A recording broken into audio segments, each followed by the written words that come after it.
За аймгийн засаг даргын 2016-аас 2020 оны мөрийн хөтөлбөрт за өсвөрийн зохион бүтээгч клубыг сургууль болгонд байгуулж Баянгорхон тэмцээний жил бүр зохион байгуулсан юм заалт орсон байж байгаа. За тэгээд манай боловсрол соёл урлагийн газар нь хөтөлбөр боловсруулад аймгийн иргэдийн төлөвлөгчдийн хурлаар баталгаажуулаад за энэ хөтөлбөр хэрэгжиж явж байна.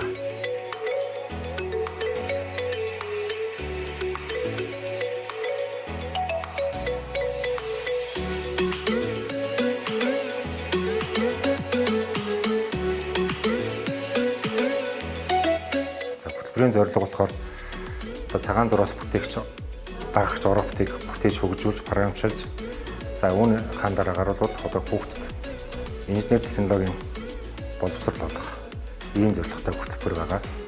За бид нар бол 3 гол ажлыг хийсэн. За нэгдүгээрт нь болохоор багшлах боловсон хүчний асуудал байсан. За энэ дээр бол 3 шатны сургалт хийж за цагаан зураас багагч Европыг одоо програмчилж одоо багш нар маань сурсан байж байгаа. За хоёр дахь гол ажил бол за эдгээр багш нар маань сургууль дээр очиод одоо сурагчдад одоо яг энэ чиглэлийн сургалтыг явуулж чадсан байгаа. За бас нэг гол ажил бол сургуулиуд дээр нэг өсвөрийн зохион бүтээгч клубыг одоо байгуулах. За түүнийг одоо Европ зохион бүтээгч шаардлагатай хэрэглэгдэхүүнээр за зам талбай бусад юмар хангах ийм ажлуудыг хийсэн. Баянгор Европ хөтөлбөрийн хүрээнд Номгон Робот клуб маань 2017 оноос биш тасралтгүй хичээлж байна. Жил болгон 15-аас 20 сурагчийн 6-аас 12 дугаар ангийн 20 сурагчийн бүрэлдэхүүнтэй хичээлдэг. За хөтөлбөрийн хүрээнд хэрэгжүүлэх шаардлагадах бага тоног төхөөрөмж болон роботын эд ангиудыг маань ангиудаа болохоор робот хөтөлбөрийн санхүүжилтийн 2 жил болгон ордог 2 сая төгрөгийн хүрээнд авсаар ирсэн байгаа. За үүний үр дүнд бол одоо Баянгор Европын тэмцээнд бид нар 3 дахь жилдээ амжилттай зохион байгуулсан. За эхний жилийн тэмцээнд за 2 төрлөөр нэг 60 сурагт оролцож байсан бол одоо 4 төрлөөр 100 гаруй сурагчд бол маш идэвхтэй оролцож байгаа. За үр дүнгууд бол нэлээд гарсан. Анхны тэмцээнд одоо талбайгаа 50% талбайгаа туулдаг гэсэн бол одоо бол энэ бүх Европт зам талбайгаа туулж даалгавраа гүйцэтгэх хийдэг. Сүүлийн жилүүдэд сүүлийн тэмцээнүүд бол маш өндөр чанартай зохион байгуулалт сайтай болж байгаас манай сургуулийн хүүхдүүд шилдэг сургууль, шилдэг тасгалжуулагч за тэгээ мөн 1-2 дугаар байруудыг жил гаргалан авч ирсэн. Түүнээс гадна Согос Эко сургуулийн сурагчид мөн Номонлаа сургуулийн сурагчид хөдөө орон нутгаас жинс цомын сурагчид бас маш сайн оролцдог болсон. MNB TV-гээр гардаг байсан шүү дээ Робоконы тэмцээн. Тэрийг үзэл ийм робот бүтээхсэн ийм хүн болох гэсэн ингээ мөрөөддөг байсан. Тэгээд багасын инженер болно ингээ мөрөөдчихсэн. Тэгээд яг 9 дугаар ангид ороход яг энэ мөрөөд биелсэн байгаа. Одоо 4 жил хичээлж байна. Тэгээ одоо энэ болохоор миний 5 дахь робот байгаа. Өөрөө босгож байгаа. 2018 оноос хойш Робокон төслийг сонирхож энэ одоо Алтмаа нэг найзтайгаа зөв чойж өгшийн сургалтанд сууснаар ерөөсөө энэ робот хийх үйл явдал маань эхэлсэн. Ерөөсөө жил болгон хичээл амраад ороход байнга робот хийж идэг. Хамгийн анхны роботын маань нөгөө хугацаа нэг тулцсан байсан учраас шууд их бие ахаараа илгээд код хүртэл баг ахаараа зохиолгуулаад тэгээд орж исэн. Тэгээд дараагийнхны өндөр болохоор их бие ахаараа илгээд тэгээд өгсөрч яаж юм уу хажуу талаас нь хараад суралцаад баг зэрэг суралцаад тэгээд Алтмаагийн гисэхай хоёрын тусламжтайгаар программа бичиж сурсан.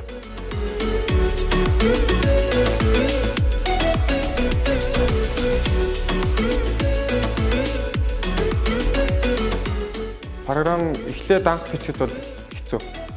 Тэгээд сүүл рүүгээ бол амархан болсон. Тэгээд PID код гэдэг байдаг байхгүй амар хэцүү. Тэрний учрыг саяхан бит хоёр хамтдаа олсон. Одоо бидний бичиж байгаа код нь болохоор одоо энэ ч мэдрэгч байгаа. Мэдрэгч нь одоо цагаан зураасаа мэдрэнгүү ийшээгээ эргэж өгдөг. PID код нь зүгээр мэдрэгчээ өгөөд тэгээд тийм алгоритм өөрөө шууд цагаан зураасаа мэдрээд тийм хорттой явж байгаа ингэж иргэнэ гэдэг тооцоолцдог тийм код байна. PID код гэдэг нь болохоор proportional, integral, derivative гэсэн юм 3 төрөлтэй байгаа. Тэгээд PID код нь болохоор замаа тооцоолоод одоо өмнөх хурдан дээрээ одоо алдаа тооцож, алдаагаа үржүүлээд дахиад шинэ хурд гаргаж ирж хурдаа тооцоолж гоё янзалдаг гэсэн үг. Тэгээ одоо миний робот болохоор ер нь юмнуудаа бол би маш жижигхэн болгоод одоо бит хоёр удахгүй нөгөө юу хийх гэж байгаа. PCB авт хийх гэж байгаа. PCB авт нь болохоор ийм элдв янзын утас залгуур янз бүр юм байхгүй. Шууд утасны палат шиг тийм шууд хавтан гэсэн үг. Тэрэн дээрээ мотороо угсраад мэдрэгчээ угсраад явхад бэлэн болгоно гэсэн үг. улсад яваад 4-т орсон байгаа.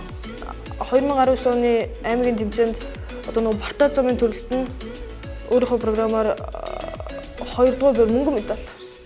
Энэ хөтөлбөрийн маань хүрээнд одоо 3 үндсэн шаттай хэрэгжиж байгаа. Нэг нь хамгийн ихнийх нь цагаан шугам даах рофт байгаа. Энэ нь болохоор энд байна. За манай хүмүүс хийсэн рофтуудаас зарим хэсгээс нь энд байж байна. За 2 дугаар шатнд болохоор шот цуглуулагч рофт гэж бас мөн зорилт тавьчихсан байгаа. Түүний мөн ялгаагүй энэ дээрх зүйлсийн өөрчлөх маягаар мөн ахаа шинээр их зэрэг хийдэг байгаа. Тэгээд 3 дугаар зорилтонд маань болохоор гар удирдлагатай буюу автомат удирдлагатай рофт гэсэн зорилтын хүрээнд тэмцээн уралдаан болон хүүхдүүд маань энэ рофт гар удирдлагатай рофт ингэж хөгжүүлж ажиллаж байна. Би болохоор энэ нөгөө шулуун зураас ингэж дагаж явдаг рофт бүтээж байгаа. Одоо энэ болохоор хурдны рофт байгаа. Одоо энэ замын дээр явдаг 9 м замыг 2 секундтэй туулдаг. Мэдээж рофт техник спортын тэмцээн, биеийн тэмдэг спортын тэмцээнээс бас ялгаатай байж байгаа. За тэгэхээр одоо манай одоо багш сурагчд бол тэмцээнээс соёл суралцсан. За энэ жилийн тэмцээн дээрхт бол бас нэлээд үзэгчтэй болсон байж байгаа бид нар. Тэгэхээр үзэгчтэй болно гэдэг маань бол бас энэ хөтөлбөрийн одоо тэмцээний үр дүнгууд хүмүүс ойлгож ирж үзэх хар сонирхдаг болсон байгаагийн жишээ юм аа. За энэ хөтөлбөр хэрэгжснээрээ хүүхдүүдийн ирээдүйд программист болон техник сэтгэлгээний техник инженер болно гэсэн зорилготой хүүхдүүд маань ихэнхдээ хичээлдэг. Мөн эхнээсээ мөн 12 дугаар анги төгссөн хүүхдүүд маань программистын ангид орохоор зориод ажиллаж байгаа. Өөрөө тийм нэг өөр ингэсэн робот зохионо гэхэлэр надад илүү сонирхолтой санагдав. Ер нь програм бичлэлээр сууж сурдаг шүү дээ. Их сургуульд ороод тэр сургуулийнхаа робоконы багтлаар нь гэж мөрөдөлтэй зорилготой. Тэгээд ерөөсөө робот хийхээс ганц сурж авдаг юм нь ерөөсөө хийхээсээ өмнө сайн бодчихъя. Манай аав бол янзын нэмжний орой шөнө 11 12 болтол цуг суугаад юм хийж өгдөг. Манай болохоор нэлээ сайн үлдээ. Би аавдаа хайртай.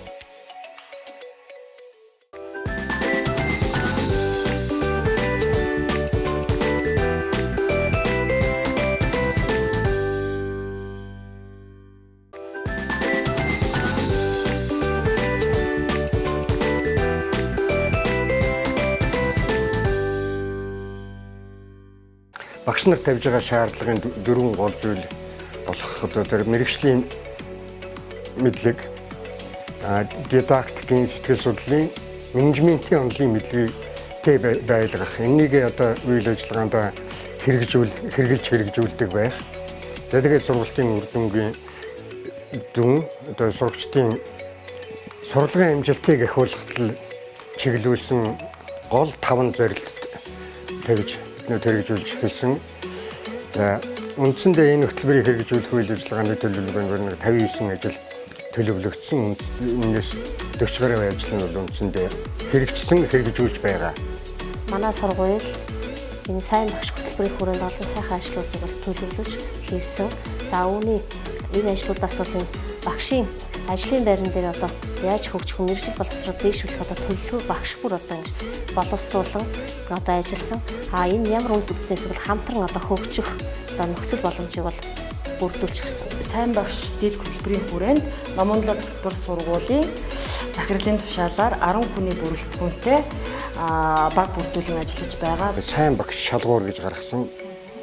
Энэ сайн багш шалгуур бол үндсэндээ 3 үндсэн шалгуур 9 үзүүлэлттэйгээр боловсруулсан. Тэгээд сайн багш тодруулдаг болёо гэж энэ аргачлалыг гаргасан.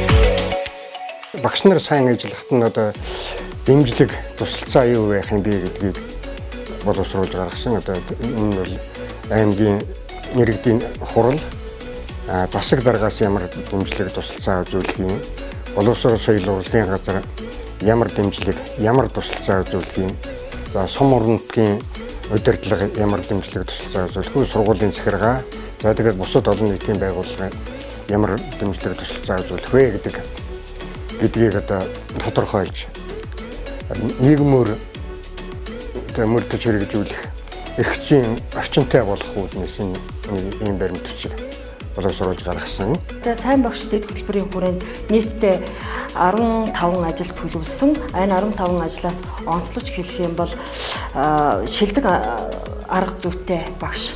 За энэ болохоор бол 1-10 жил ажиллаж байгаа багш нар мөн хамтарсан буюу судалгаат хичээлийг 11-ээс 20 дахь жилдээ ажиллаж байгаа багш нар 20-с дээш ажиллаж байгаа багш нар нь болохоор зочинтой хичээл үйл ажиллагааг зохион байгуулж байгаа. За энэ хичээлүүдийг зохион байгуулснаар ямар үр дүнд гарч байгаа вэ гэвэл сурагчдын сурлагын ахицт зохиох хэмжээний ахиц гарч байгаа. За тэгээд мөн энэ хүрээнд эхний 3 байрт орсон багш нараа бол зохиох хэмжээний урамшууллаар шагнаж урамшуулдаг байгаа. Манай сургууль дээр бол одоо энэ мэрэгжлийн зөвлөлийн багш нартай өрөөнүүд нөө багшийн өрөө гэхээр өмнө одоо нэг л өрөө идэг гэсэн ш.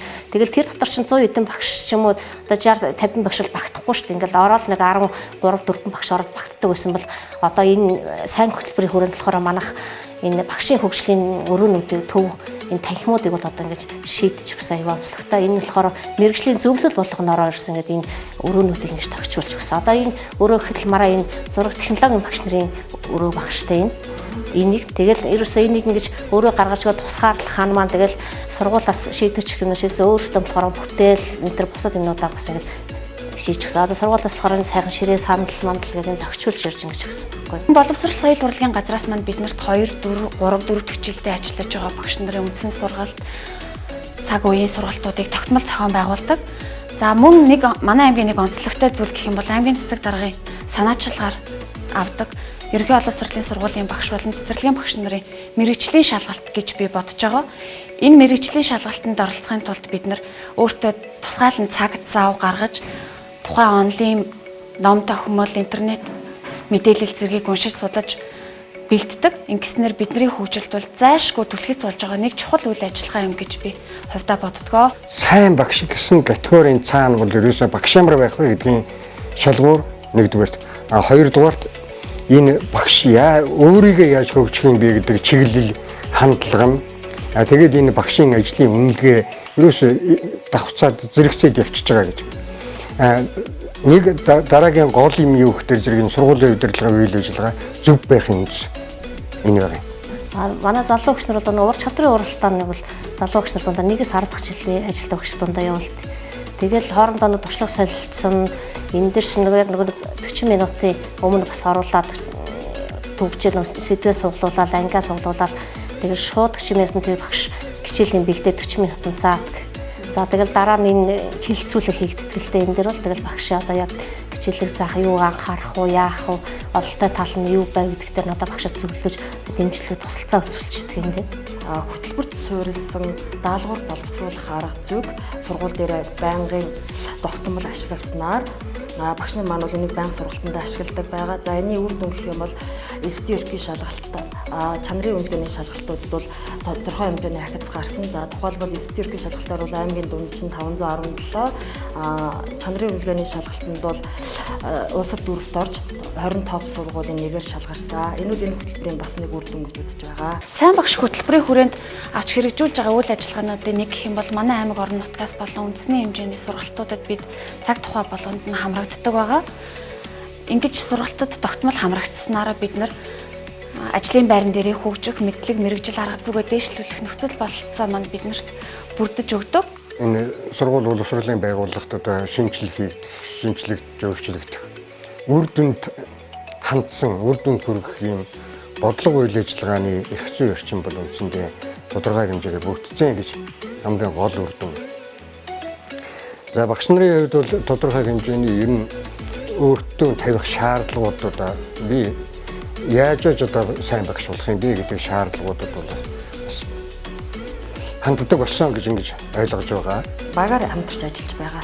Энэ маань бол яг үхээр л дөө хаа байсан холоос биш хажуу талаас нь судлах дуршлагын солилцох зорилгоор энэ 10-аас 5-аас 1-ээс 10 жил ажиллаж байгаа багш нар маань бол одоо нөгөө залуу үедээ хичээлэн заах. Энийг бол одоо бид нөгөө үр дүнгийн бас эргээд одоо тухайлбал эхний 3-т орсон багш нар маань бол яаж тэр дуршлагын түгээн дэлгэрүүлж байгаа юм бэ гэдэг дээр нь бас зохиох хэмжээний арга хэмжээ үйл ажиллагаа явуулдаг. Багш нарын үйл ажиллагааг дэмжиж нэг талаас одоо нүд тайлах гэдэг юмд бол одоо багш сургууль цэцэрлэгүүд бол сайн ханддаг болж байна. Одоо энэ 4 жилд бол үндсэндээ манай багш нар бол том сайн улсын сайн гэгдэх сургуулиудын туршлага үйл ажиллагаатай танилцах. За тэгээд гадаад дотоодод явж туршлага судлах, нүд тайлах юм үйл ажиллагаанд бол урд өмнө ерөөсөй байгаагүй ийм акцууд гарсан. Улсын тэргүүний 33 дугаар сургуульд очиж байгаа тэдний сургуулиуд дээр ийм мэрэгжлийн зөвлөлийн хөрөнгөний ийм багшийн хөгжил өрөөтэй. Тэгээд тэр нь бидэрт одоо янзын гоё таалагдаад энэ өстой гоё багшд өстой ийм байхад зүгээр юм. Тэрийг л ингээд манай сургуульд хэмжиж одоо нэмж хэрэгжүүлсэн гол ажлын бас нэг юм байна. Аймгийн засаг даргын ивэл дор зохион байгуулагдсан залуу багш нарын анх дугаар чуулганд маань багш нар бид нар оролцсон. Энэхүү үзэсгэлэн чуулга уулзалтанд оролцсноороо багш бие биенээсээ суралцах өөрийн туршлага арга зүг бусдад түгээн дэлгэрүүлэх нөхцөл боломж бүрдсэн гэж боддог.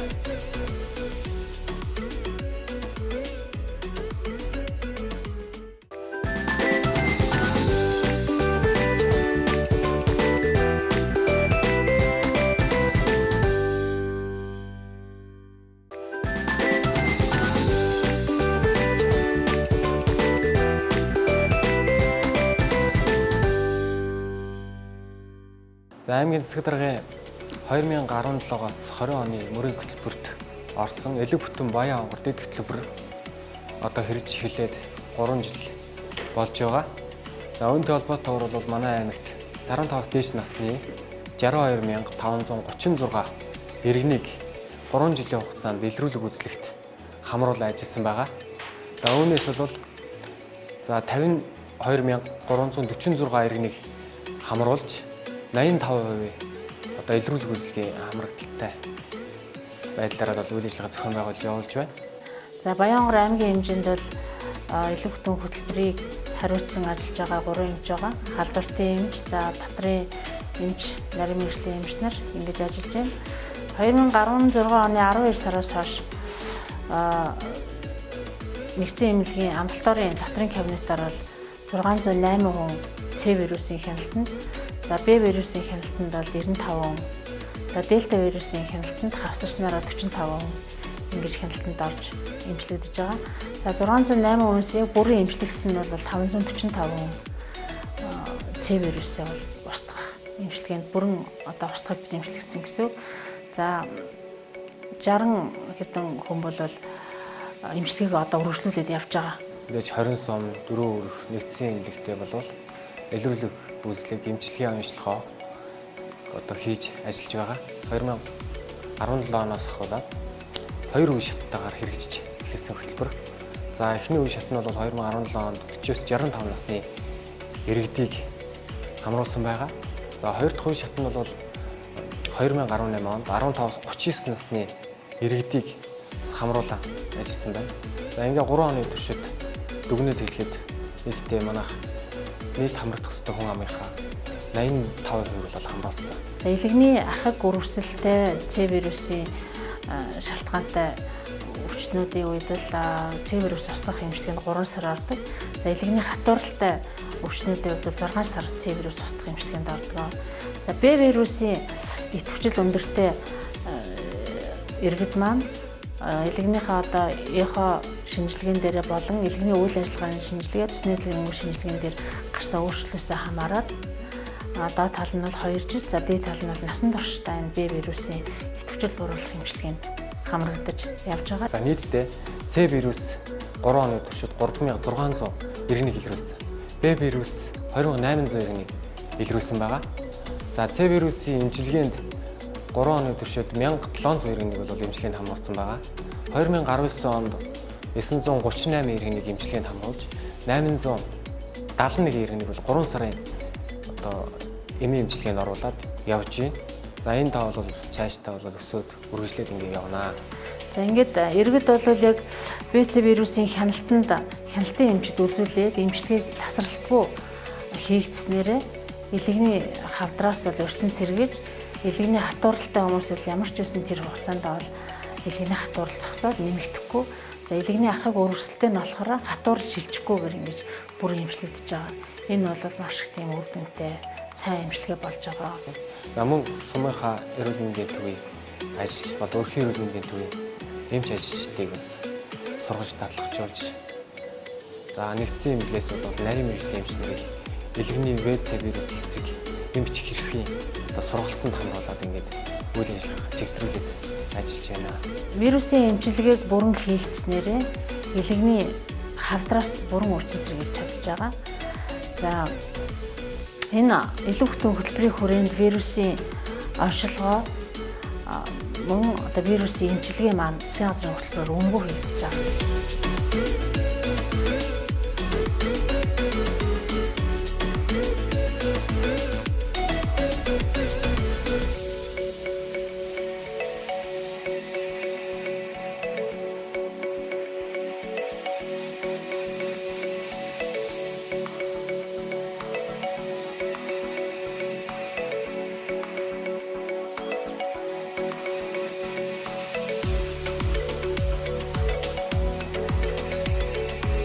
За ингээд нийт хамрагдуул зохиох 5885 хүнээс ерөнхийдөө бол 4900 гаруй хүний хамруулад нийт нь 90% таагаар одоо хамрагдaltaй үе явагдаж байгаа. Илүү бүтэн баян онгорчууд гэсэн энэ хөтөлбөрт хамрагдаж ингээд өөрхөөс намайг дуудаж шинжилгээнд хамруулсан. Ингээд шинжилгээнд хамрагдсанараа илгэний С вирустай гарсан. Ингээд өөрхийн эмнэлгийн зөвлснөөр одоо амбулаторид очиж докторийн эмчийнхээ хяналтанд доор эм уусан. Ингээ эмээ уугаад 2 сар уусан би энийг. Тэгээ 2 сар бүтэн 2 сар эм уугаад дахиж давтан шинжилгээ өгөхөд миний энэ С вирус одоо тэгэлж ойлгосон байсан. С вирусын үзлэгт орсон юм аа. За тэгээд 5 сая вирустэй байна гэдэг ингээд эмээ уусан. Ууснаас хойно үзсэн нойл болчихсон байсан. Ингээд баярлалаа. За энэ жил ямар ч явсан эдгний өвчин байх болж байгаа юм байна. Маш их баярлж байна. Тоолуулах шинжилгээ нь үнэгүй. Аман одоо уух юм нь бас үнэгүй. Эрүүл мэндийн даатгалаас бол цаанаас ингээд иргэдэд ингээд хийгдэж явж байгаа. За даатгалгүй иргэдийг бол аймаг засаг даргын нөөцөөс одоо ингэж хөрөнгө тавьж илрүүлэх үүсгэж хамруулад ВЦ вирусыг илрүүлээд цааш дах хэмжлэгийн хамруулж ажиллаж байгаа. Хүн амаараа 15-аас дээш насныхаа хүмүүсийн судалгаа гаргацсан байдаг. За тэгээд судалгааныхаа дагуу бас хүмүүсээ одоо утасныхын дугаарын дагуу дууддаг. Бас хүндрэлтэй толгойд байдаг. Ягаад гэвэл эрүүл мэндийн даатгалаа төлсөн төлөөгүй хүмүүс бас байдаг байгаа. За тэгээд эрүүл мэндийн даатгалаа төлсөн хүмүүсээ бол ерөнхийдөө 100% хамруулсан. Эрүүл мэндийн даатгалаа төлөөгүй хүмүүс маань бас байдаг. За тэр хүмүүсийг бас багийн засаг даргатайгаа, аймгийн засаг даргатайгаа ярьж даатгалын санд одоо даатгалын төлөөлж одоо бас 200 гаруй хүн хамруулсан байгаа. Ер нь бол илгэний хавдар Монголд нэгд явж байгаа, насварлалтаараа нэгд явж байгаа. За энэ хавдрууд бол юунаас үүсэж байгаа гэхээр ерөөсөө ВЦ вирус, илгэний ВЦ вирусын гаралтай одоо 80-90% нь бол үүсэж байгаа. Халдвартын эмч болон илгэний эмчид үзүүлж вирусын эмчилгээнд орж байхдаа сар тутамдаа болон улирал тутамдаа хийгдэх ёстой шаардлагатай шинжилгээгээ хийлгээд эмээ тасралтгүй өгөх юм бол ямар ч байсан илгэний хавдраас урьдчилан сэргийлж бүрэн чадж байгаа. Энэ бол одоо хөтөлбөрийн маш их үр дүн харуулж байна. Дэлхийн эрүүл мэндийн байгууллагаас ер нь бол улс орны маш үр дүнд хүрсэн сайн хөтөлбөр болсон гэж зохион тэмдэглэсэн байгаа. Энэ шинжилгээнд хамрагдаагүй байсан бол одоо би илгэний С вирус дээр өвчлөөд одоо ингээ илгэний ямар нэгэн одоо хавдар тийм үедээ босох магадлалтай байсан. Тийм учраас энэ хөтөлбөрт хамрагдсанараа одоо би С вирусыг эмчлээд миний С вирус ингээд нойлолд би идгэлсэндээ маш их баяртай байна. Ингээд аймаг орон нутгуудын төр засгийн асуудал хүмүүсийн эрүүл мэндийн төлөө үнэхээр санаа тавиад биднээс одоо ингээд үн төлбөргүй ингээд эмчилгээ хийвүүлж байгаа туслаа. Одоо ингээд яг хөөхтэй саяхан гарсан шүү дээ. Одоо ингээд илгэний ВЦ вирусын үзлэг тэдэн жил одоо докторийн дуран сүрээгийн эмчилгээ шинжилгээнд бүх шинжилгээнүүдийг хугацаатайгаар бүгдийг дагаад гаргасан тул маш их байгаа. Ард нь бүгдээр үнэтэй эмчилгээ хийх чадахгүй шүү дээ. Тэгэхээр үнэгээр ингэж хийж байгаа төрийн бодлого аймаг орон нутгийн тэрэг дэмжиж алдамдаа ингэ явуулж байгаа маш их барьж байгаа. Хөтөлбөрийн хүрээнд хийгдэж байгаа ажлын үр дүнг бас мэдээж монголчуудын болон баян онгорчуудын хэмжээнд бол илгэний хавдараас сэргийлээд илгэний хавдар буурах энэ үр дүн бол харагдаж байгаа. Тэгэхээр иргэд та бүхэн энэ хөтөлбөрийн хүрээнд бас идэвхтэй эмчийн хяналтанда тасралтгүй үзүүлж, хянуулж, эмчилгээг өргөжлүүлж хийлгэж байгаарэ гэж бас уриалах байна. Тэгээ нийт ард түмний хувьд бол эрүүл мэндийн төлөө өөрөө санаачлаад өрхийн эмнэлэгтэйгээ хамтарч ажиллаад эрүүл мэндийг хамгаалж яваарай гэж хэлмээр байна.